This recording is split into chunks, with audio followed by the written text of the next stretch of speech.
নমস্কার বন্ধুরা, সকলে কেমন আছো? আশা করি ভালো আছো। আমার চ্যানেলে সকলকে স্বাগত জানাই। শুভ নীলষষ্ঠী পূজা। তো আজকে একদম দেখো সকাল সকাল রান্নাবান্না সেরে একদম স্নান টান সেরে ঠাকুর ঘর থেকে ঘুরে এসে এখন দেখো আমি এখানে মন্দিরে যাব। তার জন্য দেখো এখানে স্নানের অভিষেক করানো জল, ফল, বাতাসা, আর দিকে ফুল, কাঁটা, ধুতরা, বেলপাতা সমস্ত সব গুছিয়ে নিয়েছি, ধূপকাঠি, মোমবাতি। চলো ফাইনালি এখন নেমে যাব। আর চলো এবার রান্নাবান্নাও সকাল সকাল সবটা সেরে নিয়েছিলাম বন্ধুরা। তো তার জন্যই এখন পুজো দিতে যাচ্ছে। এখন বাজে বেলা ওই একটা মতন হয়তো হবে। আর চলো আজকে দেখো নতুন শাড়ি পরেছে। এই শাড়িটা কেমন হয়েছে, ছাপাটা কেমন সেটা অবশ্যই জানাবে। আমার তো ভীষণ ভালো লেগেছে, তার জন্য এই শাড়িটা পরে আজকে পুজো দেবো চিন্তা করলাম। তো চলো কাপড়টা ছাপাটা আমার ভীষণ ভালো লেগেছে।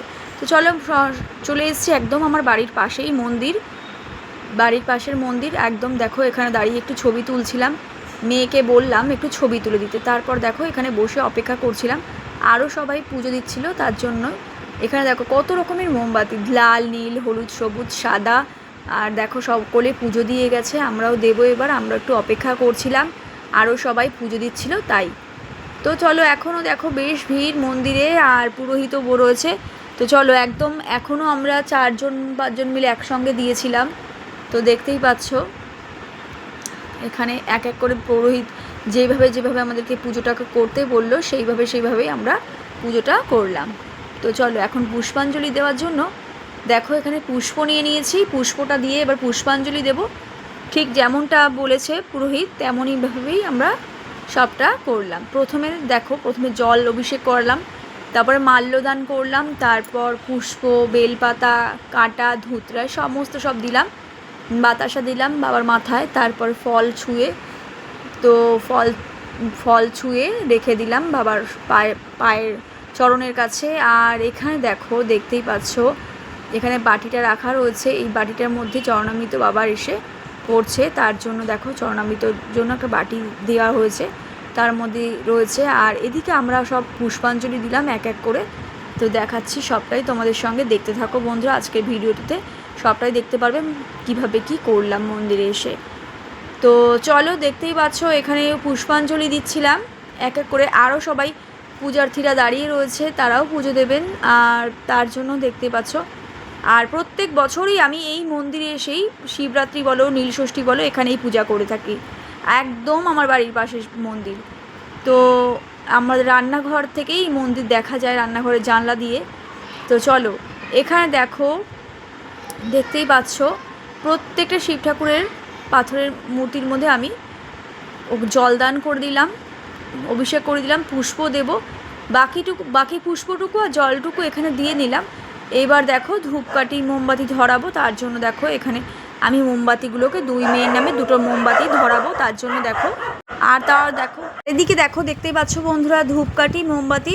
তো চলো ধূপকাঠিগুলোকে খুলে নেব, আর মোমবাতি ধূপকাঠি একসঙ্গে ধরিয়ে ভোলেনাথকে আরতি করে নেব, বাবার আরতি করে নেব। তো চলো দেখতেই পাচ্ছ এখানে আমি 2টো মোমবাতি 2 মেয়ের নামে আমি এখানে দেব, আরতি করে নিয়েছি। আরতি এক এক করে দেখো সবটা দেখাচ্ছি।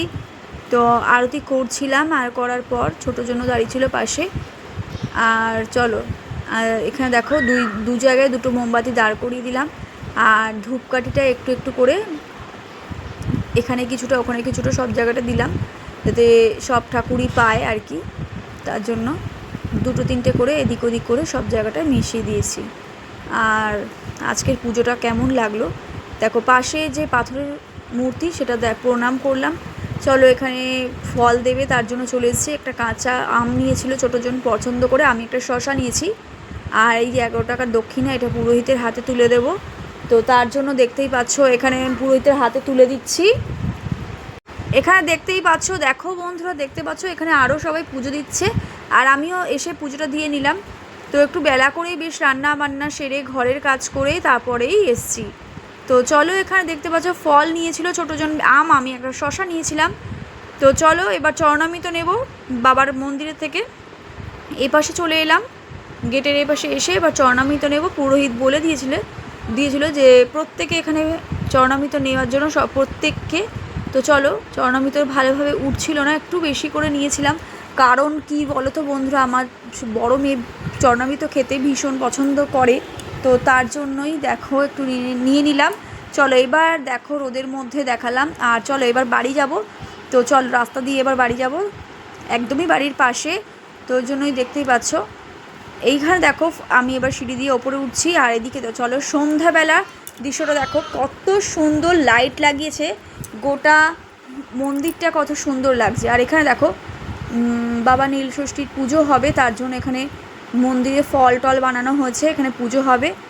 তো দেখতেই পাচ্ছ গোটা আমি সুন্দরভাবে দেখালাম, আর দেখো চাঁদটাও দেখালাম, গাছের ফাঁকে চাঁদ উঠেছে, তো সেটাও দেখাচ্ছি। তো একটুখানি তোমাদের সঙ্গে শেয়ার করলাম এইটা। তোমরা ভিডিওটি অবশ্যই দেখো, আর অবশ্যই একটু বড় ভিডিও বলে অবশ্যই অবহেলা করো না বন্ধুরা, সকলে দেখো, আশা করি সকলের ভালো লাগবে। আর ভিডিও ভালো লাগলে অবশ্যই ভিডিওটিকে লাইক কমেন্ট শেয়ার করবে, আর অবশ্যই চ্যানেলটিকে সাবস্ক্রাইব করে অল নোটিফিকেশনটাকে অন করে রাখবে। চলো এখন ঠাকুরের ফল সেবা করব, সাবু সেবা করব, তার জন্য দেখো ফল সাবু সেবা করব, তার জন্য ফল বানিয়ে নিচ্ছি। আর দেখো তোমাদের দাদাভাইকে আমি নারকেলটা ভাঙতে দিয়েছিলাম, তার জন্য দেখো কেমন ব্যাকা ট্যাকা করে নারকেলটা ভেঙে দিয়েছে। তো যাই হোক, অনেক সময় সমান হয় না, যাই হোক কিছু করার নেই। চলো এখানে ফল বানিয়েছি, প্রত্যেকটি ফল বানিয়ে নেব আর নারকেল কোড়াবো। তো তারপর দেখো নারকেলটা সাবু দিয়ে মাখবো। সাবু দিয়ে নারকেলটা মাখলে বন্ধুরা ভীষণ দারুণ টেস্ট হয়। তো আর তার সাথে যদি কলা থাকে তো কথাই নেই। আর যাই হোক, আজ জানো বন্ধুরা তোমার দাদাভাই দেখো বড় দানা সাবু নিয়ে চলে এসছে, আমি ছোটো দানাই আনি, তো যাই হোক বড় দানা নিয়ে এসছে এবার। তো তার জন্য তো কিছু করার নেই, এখন সকালবেলা আমি ভিজিয়ে ফেলেছিলাম, তো যাই হোক ওটাকেই খেতে হবে, আর কি করব। চলো এবার থালার মধ্যে দেখো এবার আমি আস্তে আস্তে নারকেলটাকে কুড়িয়ে নেব, দেখতে পাচ্ছ কুড়িয়ে নিচ্ছি এক এক করে। প্রথমে বড় মালাটাকে আমি কুড়িয়ে নেব, তারপরে ছোটো মালাটাকে কুড়িয়ে নেব। ছোটোটা যদিও খুব রিক্সেই আমি কুড়িয়েছি, একদম ছোটো মানে হয়ে গেছে, সেটা তোমরা দেখলেই বুঝতে পারবে। তো দেখতেই পাচ্ছ এখানে আমি নারকেলটা ভালোভাবে কুড়িয়ে নিচ্ছি, আর কিছুটা নারকেল কোড়া আমি বাটিতে তুলে ফ্রিজে রেখে দিয়েছি পরের দিনের জন্য, আর কিছুটা আমি নারকেল কোড়া দেবো সাবু মাখার মধ্যে, সবটা দেবো না, তার কারণ বুঝতেই তো পারছো গরমের সময় পেট খারাপও হতে পারে। তো তার জন্য দেখো নারকেলের কোড়াগুলো প্রথমে সাবুর ওপর দিয়ে দিলাম, তারপর দেখো লাল বাতাসা দিয়ে আমি সাবুটাকে মাখবো, তার জন্য দেখো এখানে কলা দিয়েছি। কলাটা দিয়ে এবার ভালোভাবে আমি বাতাসাগুলোকে গুঁড়ো গুঁড়ো করে আর কলাগুলোকে চটকে নিয়ে সুন্দর করে একটা সাবু মাখা বানাবো। তো তোমাদের ভিডিও ভালো লাগলে অবশ্যই ভিডিওটিকে লাইক কমেন্ট শেয়ার করবে বন্ধুরা, আর কোনো কিছু বলার থাকলে অবশ্যই কমেন্টের মাধ্যমে জানাবে বন্ধুরা। তো চলো দেখো বাতাসাগুলোকে আমি গুঁড়ো গুঁড়ো করে ভালোভাবে কলা নারকেল কোড়া সাবু একসঙ্গে ভালোভাবে মেখে নিচ্ছি। আর সাবু মাখা খেতে কে কে পছন্দ করো কমেন্টের মাধ্যমে অবশ্যই জানাতে ভুলো না। আমার বড় মেয়েও ভীষণ পছন্দ করে, আর আমিও খারাপ বাসি না, ভালো লাগে। চলো টাটা বন্ধুরা।